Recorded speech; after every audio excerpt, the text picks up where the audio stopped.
Qual é o seu evento canônico da infância?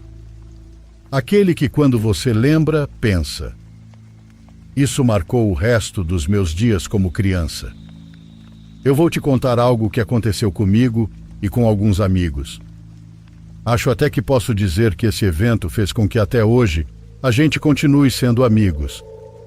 Eu não tinha permissão para ir no fliperama onde jogávamos Metal Slug, King of Fighters, Neo Geo e até Mario 64 em console. Eles também não tinham permissão, mas mesmo assim a gente ia. Sérgio, Manuel, Alan, às vezes Ivan e eu. Devíamos ter entre 13 e 16 anos, todos mais ou menos da mesma idade. Eu era o mais novo. Que aventuras boas. Uma vez fugimos os 5 juntos. Era aniversário do Alan. Passamos a tarde inteira nas maquininhas. Quando o local fechou às 9 da noite, voltamos. Mas no caminho, alguém disse: e se a gente juntar o dinheiro de todo mundo? Dá para comprar uma pizza e um refrigerante grande. E foi o que fizemos. Comemos sentados nos degraus de uma loja de esportes que já nem abria mais ao lado da pizzaria. Devia ser umas 10 da noite. O tempo estava passando rápido e com certeza nossos pais já estavam esperando. Ou, como sempre, a mãe do Sérgio iria sair para procurá-lo na rua e dar bronca na frente de todo mundo. Já estávamos chegando na nossa rua quando vimos uma pessoa sentada na calçada, encostada na parede da papelaria.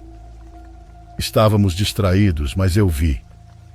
E desde criança eu tinha medo de mendigos e bêbados, porque uma vez um homem sentado da mesma forma atacou uma tia minha. Quem estava mais perto era o Ivan, e foi ele quem percebeu que aquilo não era uma pessoa sentada. Ele chamou a gente para ver mais de perto e levamos um baita susto, pois ele estava morto. Nenhum de nós tinha visto um morto antes, nem em foto, e ainda era tarde, escuro, e vivíamos nos assustando uns aos outros. Era o cenário perfeito para terror, mas ao mesmo tempo, aquilo não parecia brincadeira. Só de olhar dava um incômodo estranho, como se estivéssemos desrespeitando alguém. Eu até fiz o sinal da cruz. E os outros, me copiando, fizeram também.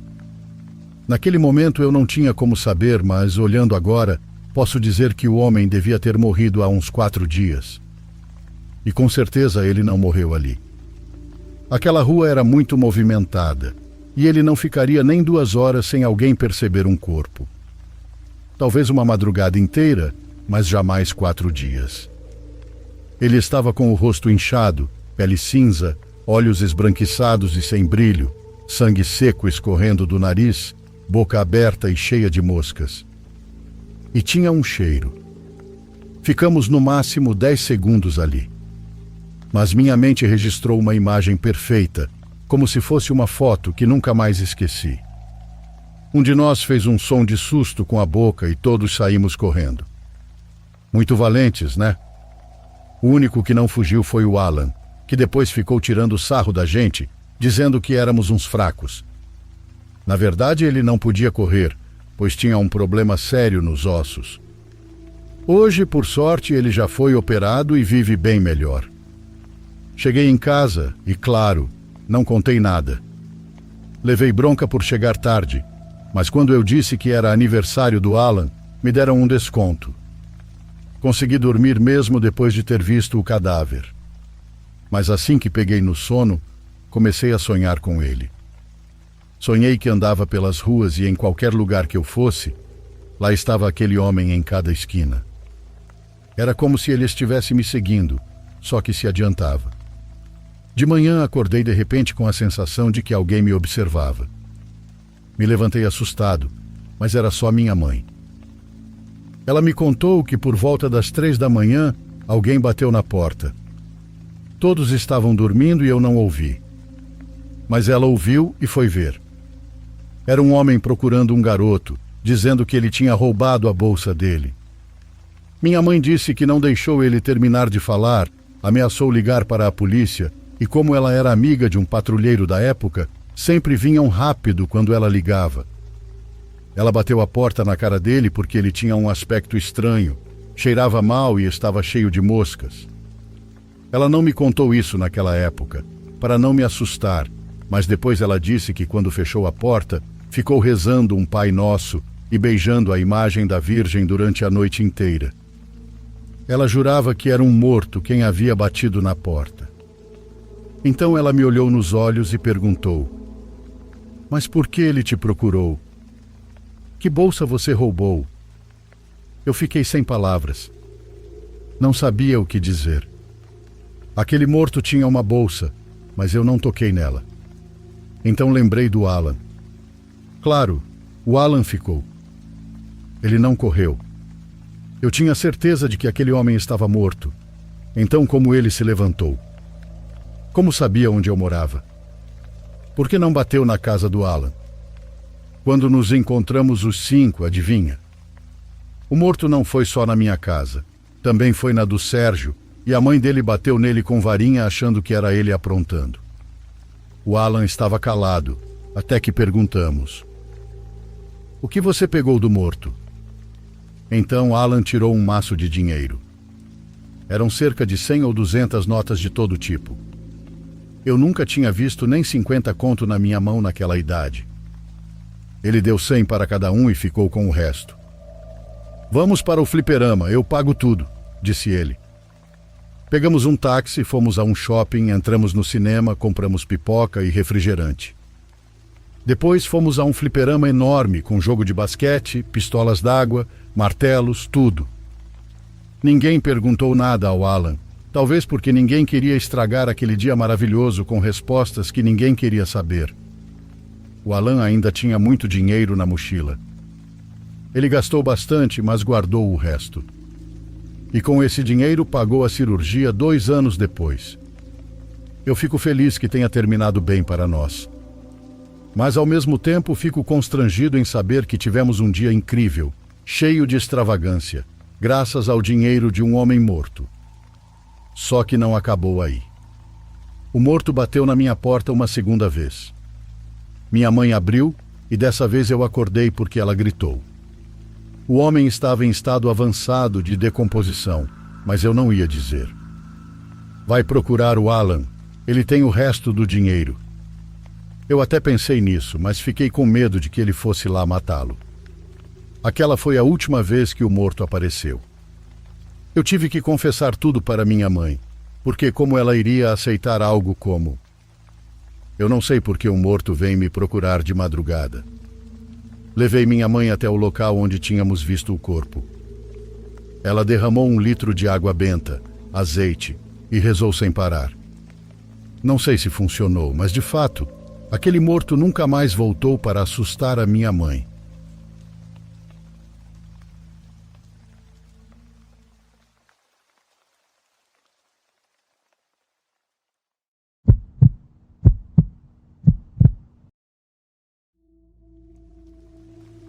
Eu me lembro que minha irmã sofreu muito por causa do Beto.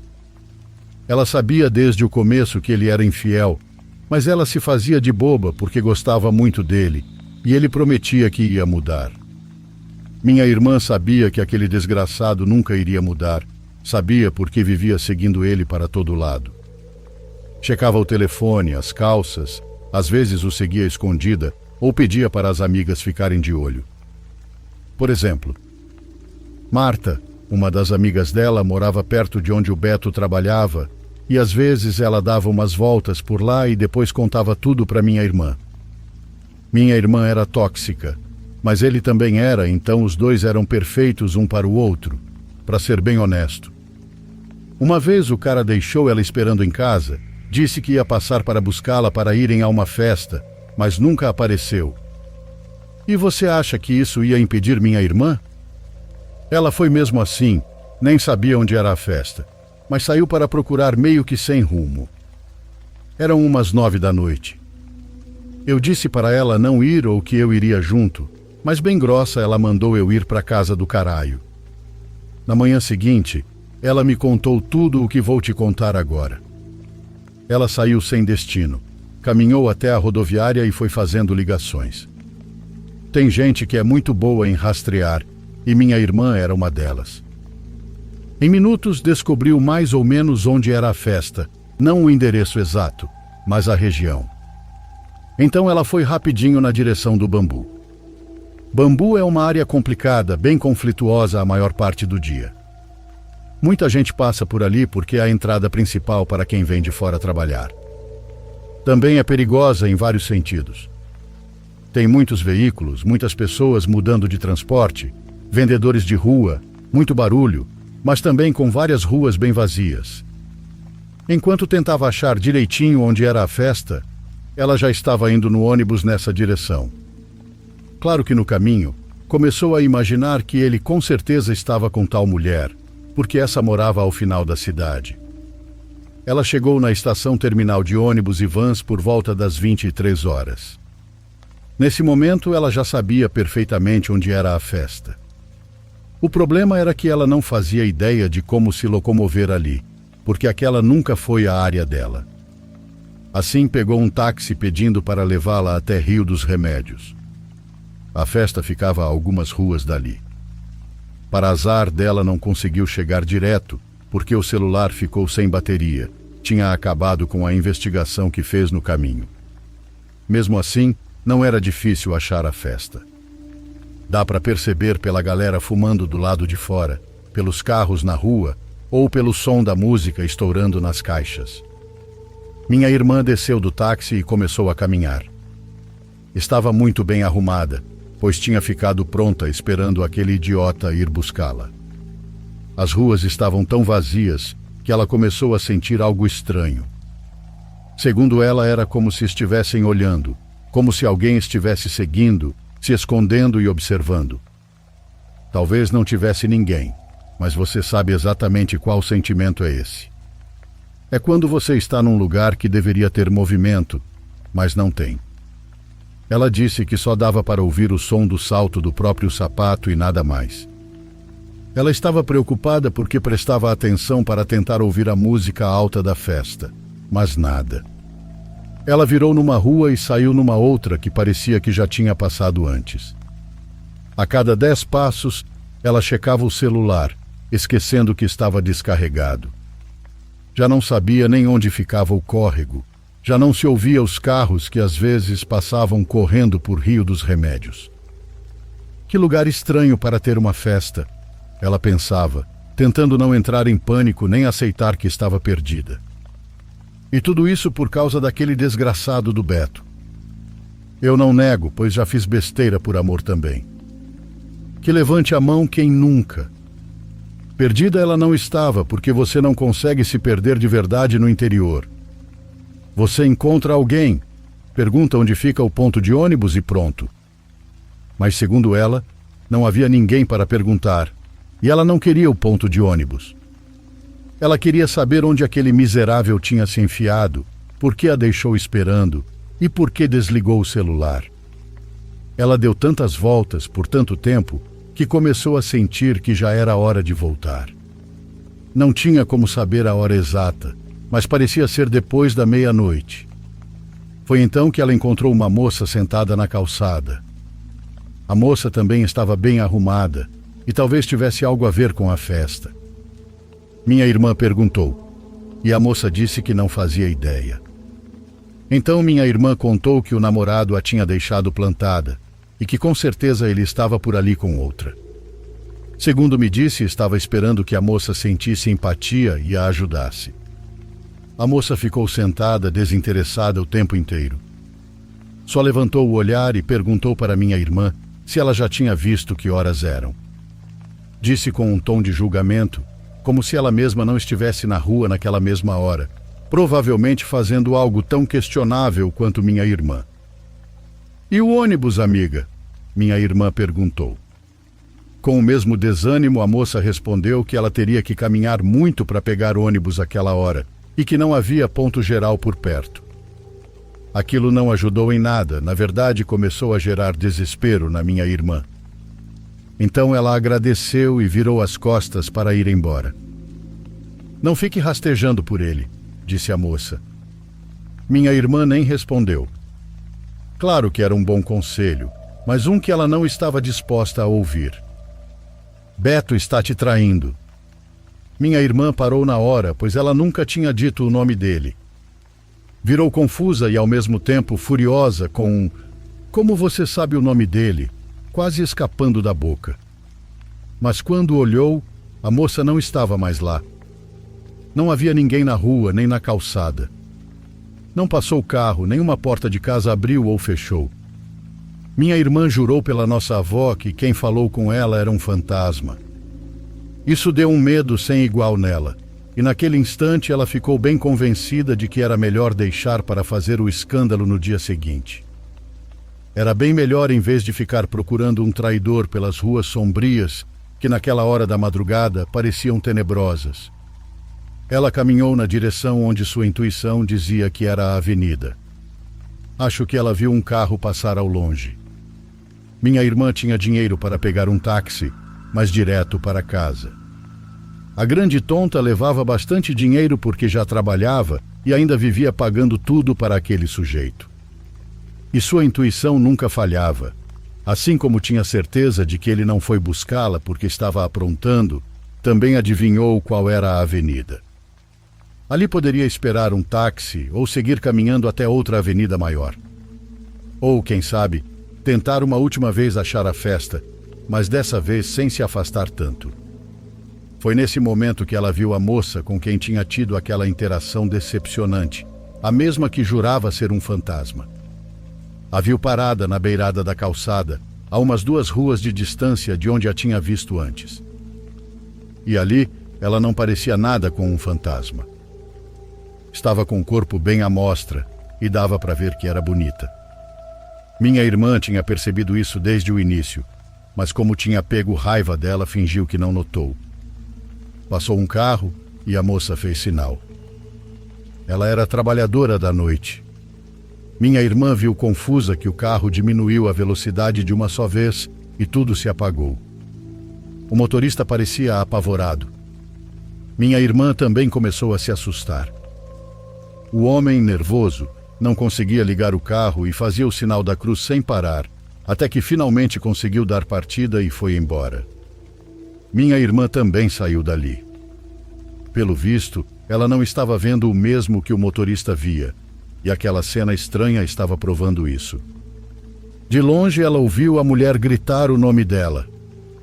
Minha irmã quis virar para olhar, mas resistiu e começou a andar mais rápido.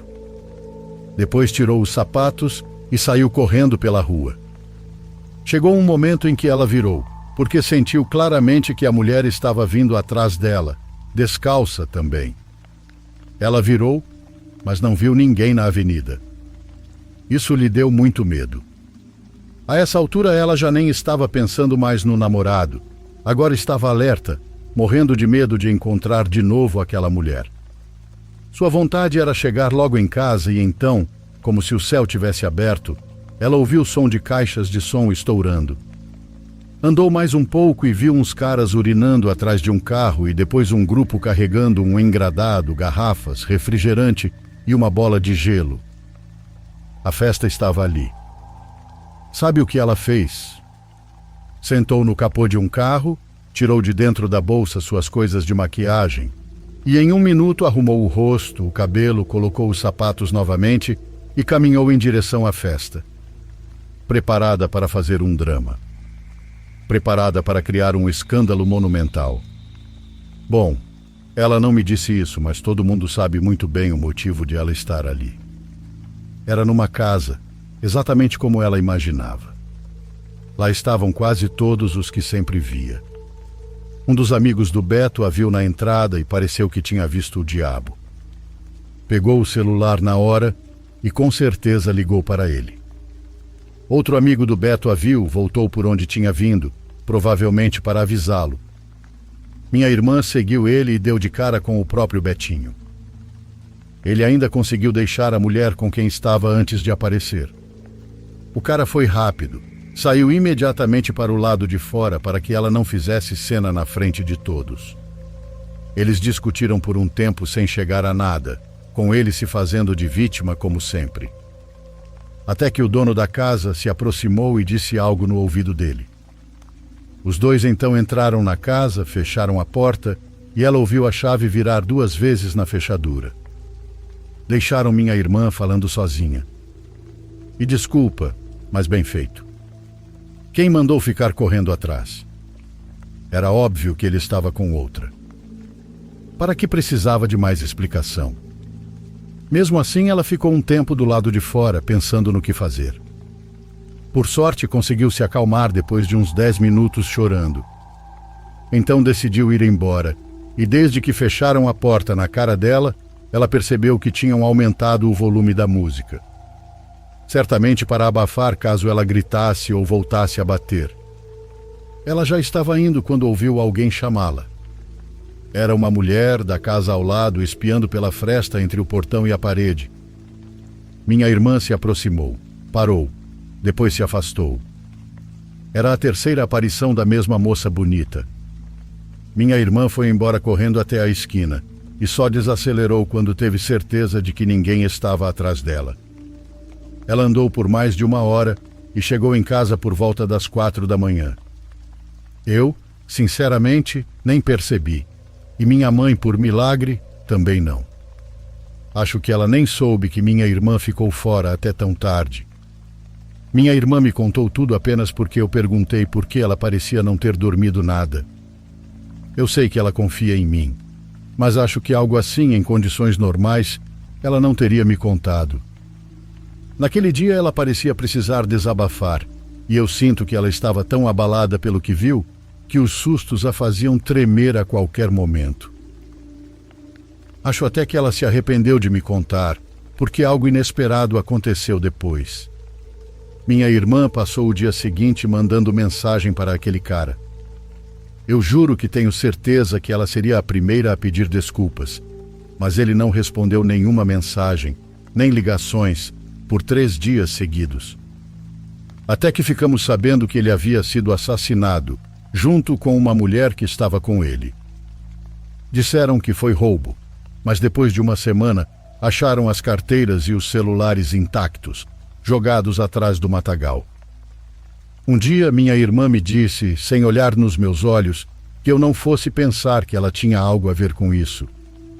Eu juro que acredito que ela não teria feito nada. Desde então, sempre que o assunto surgia, ela mudava. Sempre evitava. Passou mais ou menos meio ano, e acho que eu também tinha esquecido. Um dia vi minha irmã voltando do trabalho, mas ela não me viu. Ela estava acompanhada de uma moça bonita, e você vai morrer quando eu te disser que era a mesma mulher que ela descreveu.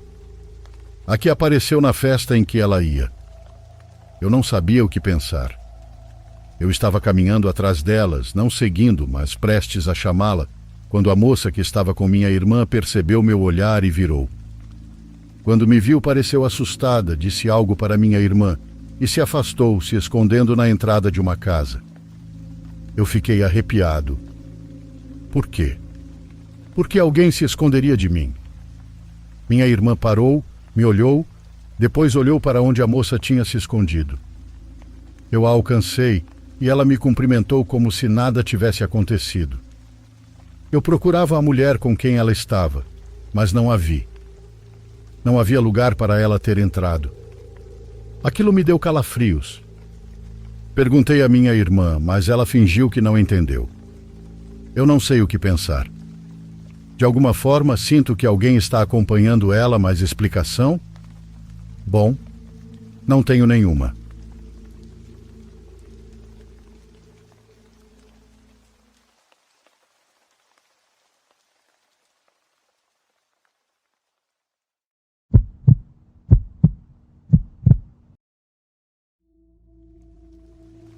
Vou te contar algo que aconteceu com um dos meus irmãos. Ele é bem mais velho do que eu, uns 11 anos a mais. Então, quando isso aconteceu, ele ainda era criança e eu nem tinha nascido. Naquela época, só os 3 mais velhos existiam, todos quase da mesma idade. Nessa noite, minha mãe estava lá, esquentando e requentando a comida, porque a qualquer momento meu pai chegaria. Mas o tempo passava e ele não chegava. Até que ficou de noite. Quando ouviram o carro entrando na garagem, minha mãe imediatamente mandou meu irmão comprar uma coca de vidro daquelas que o pai gostava. O Memo diz que pediu aos outros 2 irmãos para irem com ele, Mas disseram que fosse sozinho, que por acaso ele estava com medo só porque era de noite. Naquela época as ruas não eram perigosas como agora, mas a única mercearia aberta àquela hora era longe e algumas partes do caminho eram bem escuras. Entre crianças, sempre inventavam histórias para assustar. Diziam que lá aparecia a mulher sem mãos. Quando o Memo já estava para sair, os outros dois ainda tiveram a ideia de dizer: "Não vai se assustar se aparecer o homem alto, hein?" Claro que ele foi rápido, sem olhar para os lados, apertando forte o dinheiro que deram para ele comprar o refrigerante. Algumas ruas à frente, ele passou pelo lugar onde diziam que se ouvia o balanço da menina. Mas não viu nada. A verdade é que nunca tinha nada, eram só histórias inventadas pelas crianças. Chegou na loja, comprou a coca e voltou tranquilo porque a ida tinha sido ótima. O problema foi a volta. Quando estava no meio do caminho, pisou em algo meio mole e meio duro. Ele não viu o que era, porque vinha distraído pensando em alguma coisa. Mas o pé escorregou um pouco. A sensação que ele descreve era como se tivesse pisado, sem querer, na mão de alguém. Ele parou e olhou para o chão, achando que podia ter pisado em cocô. Era uma mão. Uma mão humana, separada do braço e do corpo. Meu irmão saiu correndo e quase deixou a coca cair. Como era de vidro, até fechou os olhos, mas conseguiu segurá-la pela ponta. Ele voltou para checar e viu que o membro havia sido cortado, não como se tivesse sido arrancado. Ele nunca tinha visto algo assim. Quem perde uma mão e deixa ela no meio da rua? Quem corta uma mão e não a procura? Meu irmão lembrou do que haviam comentado meus primos. Aquela caminhonete que transporta mãos. Com certeza era deles e devia ter caído. Ele foi para casa segurando o refrigerante como se fosse sua vida, porque imagina o escândalo que minha mãe faria se ele chegasse sem nada. Entrou em casa, cumprimentou meu pai, devolveu o troco para minha mãe e imediatamente foi procurar os irmãos para contar que tinha visto uma mão cortada. "Onde?" eles perguntaram. Sem pensar duas vezes, foram os três correndo, empolgados e ao mesmo tempo apavorados, segundo Memo. Quando chegaram perto do lugar, a mão não estava onde ele tinha visto. Mas eles continuaram andando. Memo disse que começou a orar baixinho, torcendo para que a mão não tivesse sido levada por um cachorro, porque senão os irmãos não iam perdoar os tapas nele. Iriam chamá-lo de mentiroso, iam bater ou correr atrás dele com espada de São Jorge, porque era assim que os três brincavam e brigavam. A mão não estava onde ele a tinha deixado, mas estava uns 10 passos à frente. Talvez alguém tivesse chutado, talvez um gato tentou carregá-la, ou quem sabe a mão tinha caminhado sozinha. Carlos foi procurar um pau para mexer nela. Primeiro eles não queriam tocar, depois já estavam levantando a mão e jogando um para o outro. Memo disse que ele não quis encostar de jeito nenhum. Disse para os outros deixarem a mão lá e pensarem a quem poderia pertencer. O corte era limpo, feito por uma faca muito afiada. Mesmo assim, ninguém conseguia explicar quem teria perdido aquela mão. "Caiu do bolso de alguém?" dizia Memo, tentando entender. Naqueles anos, meu irmão lembra que tinha sido notícia um homem no estrangeiro que pegaram carregando mãos de mulheres. Mas aquela mão era de homem. Era grossa, com certeza de um sujeito grande. Então César a levantou pela última vez, mas dessa vez não para jogar. Ele colocou a mão dentro da mochila. Os outros dois perguntaram o que ele ia fazer. Ele riu e disse que ia dar um susto de morte na Maria. Para meninos travessos e maldosos como Carlos e César, era a oportunidade perfeita para fazer uma brincadeira e atormentar alguém. Mas o que posso dizer é que, quando criança, a gente não tem noção das besteiras que faz. Maria tinha problema no coração, e um susto desses poderia até colocá-la a 7 palmos do chão. Eles estavam voltando para casa quando César sentiu uma dor horrível nas costas, um pouco acima da cintura. Pelo que Memo descreve, o garoto parecia se retorcer de dor. Gritou de um jeito que nunca gritava na frente dos outros, que sempre zombavam dele por qualquer coisa. Disse que sentiu como se fosse um beliscão muito forte ou uma mordida. Quando conseguiu recuperar o fôlego, começou a sacudir a roupa desesperado, dizendo que sentia uma aranha caminhando nas costas. Uma aranha grande, como uma tarântula. Mas tarântula onde? Era a mão que ele devia estar carregando na mochila. E realmente, quando meus irmãos abriram a mochila, não havia nada lá dentro. E a mão, César continuava sentindo no corpo. Ela não estava mais lá, mas a sensação ficou marcada por semanas. Quando chegaram em casa, perguntaram o que tinha acontecido porque os três estavam pálidos. Mas ninguém contou nada. Nem naquele dia, nem por muitos anos. Até hoje, alguns não contam sobre o assunto. Carlos também não, mas ele mora em Laranjal. Já César, que vemos com frequência, sempre que tira a camisa ou deixa aparecer as costas, mostra a marca.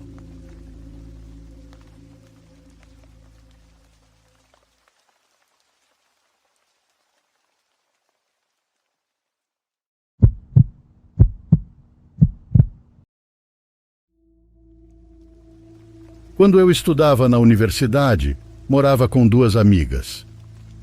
Por sermos de classe média baixa, houve um período em que meus pais tinham dificuldade para me mandar dinheiro para pagar aluguel e estudar.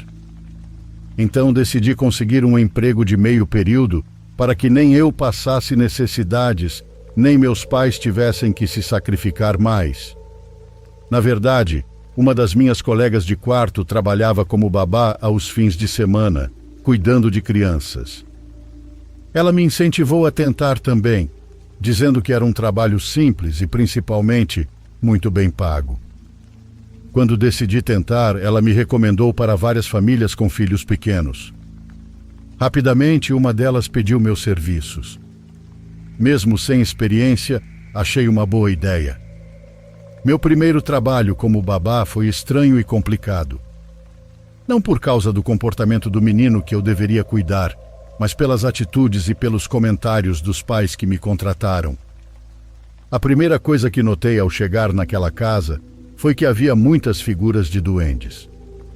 Pareciam ser feitas de gesso ou algo do tipo, e estavam por toda parte. No jardim, na porta principal e até no telhado. Eu ainda nem tinha entrado na casa e já tinha visto umas 15 daquelas criaturas, todas em poses diferentes, algumas até fazendo gestos obscenos. Para piorar, o dono da casa me perguntou se eu era católica e se acreditava em duendes como seres vivos. Sobre religião, respondi que sim. Quanto aos duendes, disse que não tinha certeza. Então ele afirmou que para cuidar do filho dele, eu tinha que acreditar. Segundo ele, era exatamente dos duendes que eu teria que proteger o menino. Ele começou a explicar horários e tarefas, e então eu o interrompi para perguntar se ele estava falando sério. Como assim eu teria que cuidar do menino por causa dos duendes? Perguntei.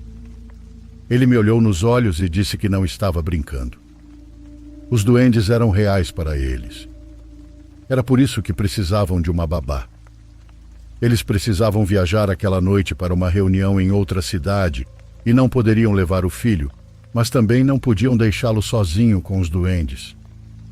Olhei de novo para duas figuras de quase meio metro que estavam na sala. O aspecto delas era monstruoso. Uma tinha orelhas enormes e pontudas, além de dentes afiados. Mas eram apenas objetos. Ele garantiu que às 2 da manhã, as figuras ganhavam vida e passeavam pela casa procurando o menino. Não tinham intenção de machucá-lo, só queriam brincar, mas eram brutas, não controlavam sua força e acabavam mordendo ou arranhando. Eles não queriam que isso acontecesse sem supervisão. Como ele falava com tanta certeza, quase recusei o trabalho. Talvez ele tenha percebido, porque ofereceu o dobro do pagamento combinado. Como eu precisava do dinheiro, aceitei. Havia a possibilidade de ser só uma brincadeira. Era impossível que estátuas ganhassem vida. Ele comentou que era difícil encontrar babás, por isso pagava bem. A senhora desceu as escadas com um menino lindo de 7 anos. Ela me apresentaram a ele e o deixaram aos meus cuidados. A mãe me disse para eu não me preocupar com nada, que o menino saberia o que fazer em qualquer situação. Eles disseram que voltariam ao amanhecer e foram embora. Eram umas 8 da noite. As 2 primeiras horas foram normais. Assistimos TV e comemos algo, mas quando se aproximou a hora de dormir, o menino começou a ficar inquieto. Olhava constantemente para as figuras dos duendes e demonstrava medo. Perguntei por que ele tinha tanto medo, se os pais dele mantinham aquelas figuras dentro de casa. A resposta dele eu jamais esqueci. Ele disse que ninguém tinha colocado figuras ali. Eles se colocavam onde queriam e estavam sempre escutando e observando nossos movimentos. Querendo fazer meu trabalho direito, prometi que ia protegê-lo dos duendes ou de qualquer coisa que tentasse machucá-lo. Às 11 da noite pretendia colocá-lo na cama, mas antes disso ele disse que precisávamos espalhar doces pela casa para que os duendes ficassem ocupados comendo. Para evitar discussão, o ajudei. Colocamos muitos doces em frente à figura do duende de dentes afiados. Não vou negar, aquilo estava me deixando nervosa. Mesmo sem me pedirem, decidi dormir no quarto com o menino. Assim ficaríamos mais tranquilos. Eu estava brava e apostava que a história dos duendes era mentira dos pais para assustar o menino e fazê-lo se comportar. Fiquei acordada até pouco antes da 1 da manhã, prestando atenção aos sons. Nem percebi quando dormi, mas acordei ouvindo passos correndo pelo corredor. No primeiro momento, pensei que alguém tinha invadido a casa. Olhei o relógio e eram 2 da manhã. Não tentavam entrar no quarto, só corriam pela casa inteira. E por mais impossível que pareça, parecia que corriam também pelas paredes. Me aproximei da porta e encostei o ouvido. Pelo som, eram claramente crianças correndo e se perseguindo. Riam e derrubavam objetos. O menino acordou dizendo que eram os duendes. Foi então que comecei a acreditar. Pedi doces para jogar para eles. O menino abriu uma gaveta e pegou uma sacola dizendo: "Temos que dar agora para ver se eles se acalmam, porque não são os doces que eles querem você." Aquela frase me arrepiou até o último fio de cabelo. Pedi que ele não brincasse com isso. Perguntei várias vezes se era uma armação dos pais. Ele negou, sério, mas não parecia assustado. Disse: "Os duendes não gostam de pessoas estranhas. Para eles, você está invadindo o território deles." Minutos depois, os passos pararam. Então começou o som da maçaneta girando. Bateram fraco, depois mais forte.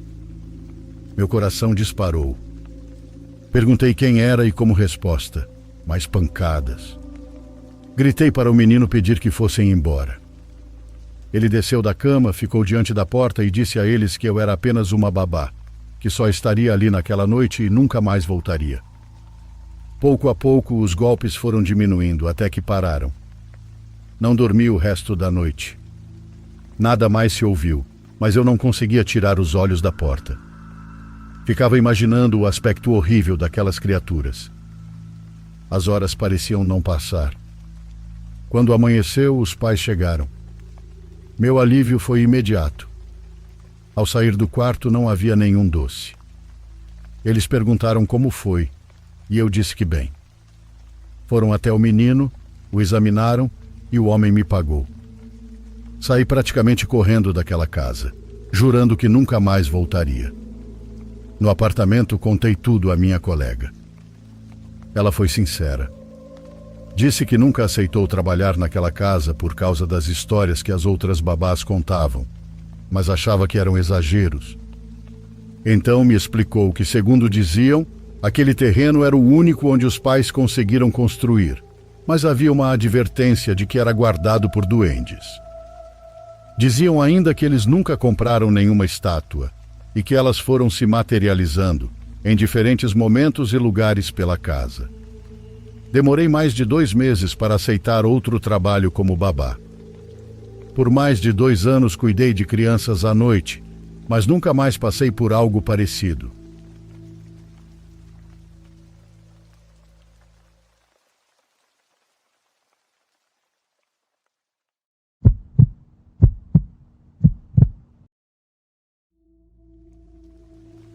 Eu costumava trabalhar em um acampamento cristão e tive mais de uma experiência inquietante durante meu tempo lá.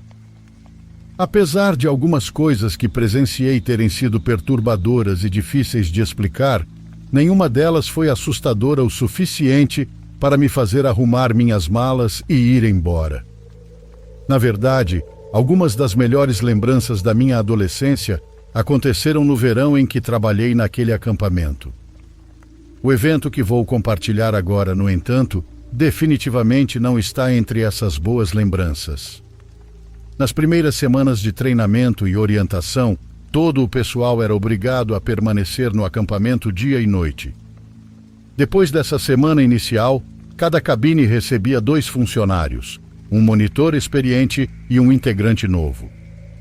Os fins de semana eram diferentes, porque não havia atividades para os campistas. Então, desde que nossas cabines estivessem limpas e prontas para o próximo grupo, os funcionários podiam ir embora nas noites de sexta e sábado. As únicas pessoas que normalmente ficavam eram aquelas que moravam longe. O meu monitor sênior e eu morávamos perto, mas ele sempre saía nos fins de semana para ficar com a namorada. Eu ficava, porque amava o clima do acampamento, os amigos que estava fazendo e a sensação de propósito que aquele lugar me dava. No primeiro fim de semana em que dormi lá, acabei passando a noite sozinho na minha cabine. Eu estava completamente exausto depois de uma semana cheia de atividades, principalmente porque me ofereci para limpar a cabine inteira sozinho. Assim meu colega poderia ir embora mais cedo. Minha cabine era a última de uma longa fileira e ficava bem ao lado da capela do acampamento, onde todos se reuniam diariamente. Como o caminho que levava às cabines e à capela era em subida, o lado oposto das cabines acabava ficando com um declive bem íngreme na área perto da capela. Em algum momento no meio da noite, fui despertado repentinamente por alguém gritando por ajuda. No início achei que fosse apenas um resto do sonho que eu estava tendo. Mas quando comecei a pegar no sono novamente, ouvi de novo, dessa vez mais claro, vindo de trás da minha cabine. Na terceira vez, o pedido de socorro veio urgente e inconfundível. Eu pulei da cama e saí correndo pela porta da frente sem pensar 2 vezes. Corri entre a minha cabine e a capela, em direção à parte de trás. A área atrás das cabines havia sido limpa da floresta densa que cercava o acampamento para não assustar as crianças mais novas, e a lua estava tão brilhante que eu nem precisei de lanterna. Contornei a lateral da cabine, procurando quem estava chamando. Assim que virei a esquina, ouvi terra e pedras deslizando no barranco, como se algo pesado tivesse escorregado. No mesmo instante, vi a silhueta de uma pessoa saindo correndo de entre a minha cabine e a seguinte. Com a lua atrás dela, não consegui ver detalhes, mas achei que fosse outro monitor que também tivesse ouvido os gritos. A pessoa parou apenas o suficiente para gritar: "Alguém caiu do barranco!" E imediatamente correu pelo caminho gritando: "Corre!" Sem pensar, saí em disparada atrás. Mas quando estava prestes a entrar na trilha, algo se fechou em volta do meu pescoço. Uma pancada forte, dolorosa, seguida por uma sensação de choque, e então tudo girou. Um segundo depois, bati no chão com tanta força que todo o ar saiu do meu peito. Eu literalmente fui laçado por uma corda fina que estava esticada entre as 2 cabines para secar roupas. Essas cordas eram permitidas, mas tinham que ser retiradas quando as roupas secassem, e aquela não tinha sido. Quando finalmente consegui respirar de novo e entender o que tinha acontecido, ainda sentia a queimadura da corda na minha garganta. Cambaleei até pegar minha lanterna, decidido a procurar quem havia caído. Apontei a luz para o fundo do barranco, chamando, ou tentando, já que minha voz mal saía de tão machucada. Não vi uma única pessoa lá embaixo. Também não encontrei a silhueta que tinha corrido na minha frente. Quando comecei a me aproximar da encosta para descer, alguém da cabine vizinha gritou: "Não desce aí!" Logo depois, a porta dele se abriu e me chamaram desesperadamente para entrar. Quando eu entrei, eles disseram que também ouviram os pedidos de socorro. Viram a mesma silhueta correndo, mas o que os fez entrar em pânico foi que, quando a figura passou em frente à cabine deles, ela simplesmente desapareceu. Não virou a esquina, não entrou na sombra.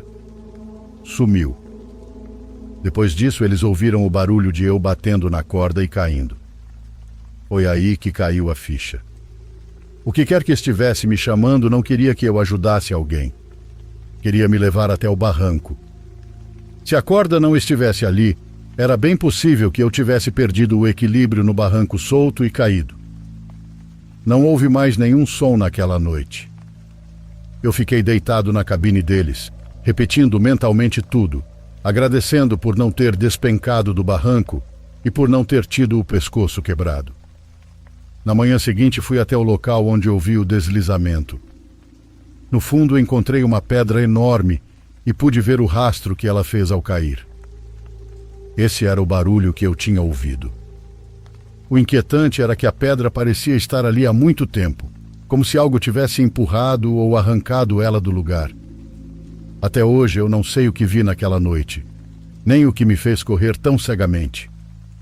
Mas sobrevivi apenas com uma marca fina de corda no pescoço. Depois daquele dia, o acampamento estabeleceu novas regras. Nunca mais cordas entre cabines, e ninguém poderia sair sozinho depois do anoitecer, sempre em dupla. Olhando para trás, eu ainda não sei quem ou o que estava pedindo ajuda.